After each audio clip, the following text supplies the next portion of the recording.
বাচ্চা জন্মের সাথে দাঁত স্যাক্রিফাইস করার ব্যাপারটা একদম ইন্টারকানেক্টেড।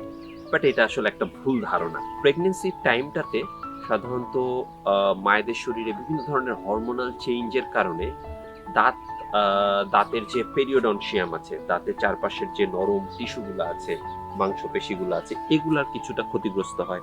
বিভিন্ন ধরনের পেরিওডন্টাল ডিজিজ তৈরি হয় মায়েদের, এবং পাশাপাশি মায়েদের যে মর্নিং সিকনেস, সকালবেলা কিছুটা বমি বমি ভাব, এটার কারণে মুখগুলো অ্যাসিডিক হয়ে যায়, সেখান থেকেও দাঁতের ক্ষয় হয়। শরীরে কিছুটা ক্যালসিয়াম ডেফিসিয়েন্সি হয়, সেই ক্যালসিয়ামটা তারা দাঁত থেকে নিয়ে নিচ্ছে, সেখান থেকেও দাঁতের ক্ষয় হচ্ছে। এরকম নানা ধরনের ক্ষয়ের ফলে আলটিমেটলি বাচ্চা জন্ম হওয়ার পরবর্তীতে দেখা যাচ্ছে যে দাঁতে বিভিন্ন ধরনের প্রবলেম হচ্ছে, দাঁত ফেলে দিতে হচ্ছে। পাশাপাশি আরেকটা বিষয় থাকে যে প্রেগন্যান্সি টাইমটাতে মায়েরা কিন্তু নিজেদের ব্যাপারে খুব একটা সচেতন থাকেন না, যার ফলে ওই পরবর্তীতে একবারে তারা অনেকগুলা প্রবলেম নিয়ে ডেন্টিস্টের কাছে উপস্থিত হন।